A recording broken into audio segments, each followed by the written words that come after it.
Ever thought about the reason why the early church sold everything that they had and followed Jesus and abandoned family, friends, brothers, and sisters, even unto the death to follow Jesus? How come nobody does that today? Or at least on a major scale, right?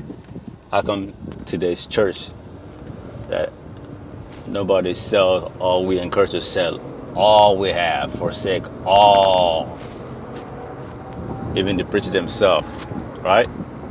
So because in the first century, they they were commanded by Jesus to forsake all if they want to follow Jesus, right? Why? Because they were at the end of the world. The end of the world has come upon them. It wasn't the end of the planet. It was the end of the old covenant system, the imminent, impending judgment and destruction of Jerusalem, of their world. That's the reason why Jesus told them to set everything, follow them to attain eternal life, to be saved from the coming judgment that took place in AD 70. So that's why the church, if you read the book of Acts and everything, they had the courage, the spirit, the boldness to sell all and follow Jesus, right? No, and they shared all things together. Everything, they had all things in common, right? Because it doesn't make sense to accumulate stuff when Jesus told you guys that, hey, this generation will not pass away till all things be fulfilled in Matthew 24. Also, that when the apostles came to him, hey, Lord, do you see these beautiful stones in temple? You say, hey, I'll tell you the truth. Not one of these stones will be left behind, right? Everything will be destroyed. So it didn't make sense for them to accumulate stuff, right? It didn't make sense to they have to eliminate all that stuff. That's why today, if you look at today's church, maybe take your church for example, right?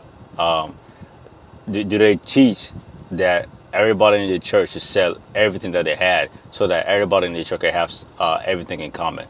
Nope, we don't. We don't teach that. Why? Because nobody really believes the Bible and practice the Bible, right?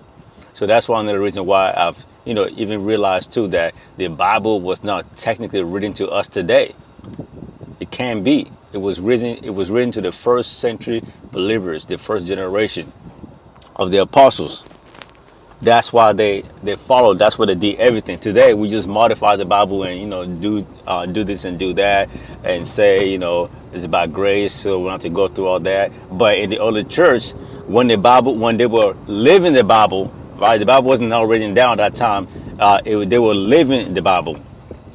Today, the Bible is a collection of what happened in the first century. It wasn't meant for us to practice it, right? So the end of the world came to an end in 70 AD. It got destroyed. Even when Ananias and his wife, they were trying to pretend to sell their land, they didn't sell everything. They got judged. God didn't judge them, but the law at that time, because they were still under the old covenant system, the law required judgment. So that's why they were judged on the spot. How come you don't see none of that happen today, right? So if people today can take themselves out of the Bible and just for a moment, just take themselves outside the Bible and see that the Bible was not written to them, that it was just a book. It was a compilation of the record of what took place to those people at that time. The world would be set free from religious divisions and things like that. All right. So if you want to follow the Bible, then you gotta sell all your goods. Imagine a man coming home to his wife and say, "Honey, you know what? I decided to take the Bible seriously. I went ahead without telling you. I sold all the cars, all the money in the bank account. I took it away. I bought stuff. I give it away to the poor. Let's follow Jesus. I sold all our clothes. I sold the house. We're not gonna have a house in 30 days.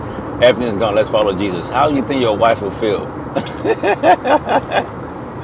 She will not be happy, right? Right. But thank God that it's not required for us today. It was required for the first century believers. That's why Paul was telling them, even in 1 Corinthians, I believe 7, he said, hey, if you're married, don't get divorced. If you're not married, don't pursue marriage because of the current tribulation they're going through. It wouldn't make sense to get married because it's just going to be challenging going through that transition when the end of the world, end of Jerusalem, the old covenant system was passing away and it's going to be demolished and destroyed by the Roman in AD 70. So that's the reason why they sold everything at that time. That's why today nobody does it. We just read it and jump over it, right? So yeah, so it was just a thought, just thinking about some things and reevaluating my role in the Bible, which is none, right? It's none, right? So right.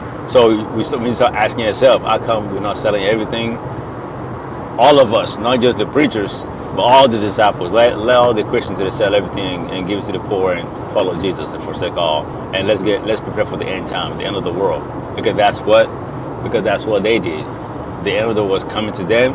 They were taught to expect that Christ would come in their lifetime, and that sign was the destruction of that temple, Jerusalem. That's why they were encouraged to flee for the mountain when they see the sign. Flee when Jerusalem is surrounded by armies. Flee, run. Those who went back and trying to hold on to the law, according to the Hebrews, they were destroyed in that horrible event. But the Christians who heed Jesus' voice, who flee to the mountains, they were saved when Jerusalem was surrounded and was destroyed. So today, y'all, the Bible was not written to me and you today. The Bible was just a historical documenting the how God was fulfilling His promises in the Old Testament to restore humanity back to Himself through the second Adam, Christ. That's it. Today we don't have any religious duties like that. Today we follow Christ. Today we're back and restored back to the Father. All humanity is restored back to the Father. All humanity is restored back to the Father. By one man's sin, all became sinners. By one man's obedience, all became righteous. That's it. It was there all along. But it took me, more than 17 plus years to kind of filter through what I was raised up in, religious upbringings, and different presuppositional interpretation and biases of the scripture. It took me a while to kind of step out and see. Hopefully you guys can see that too. All right, more to come.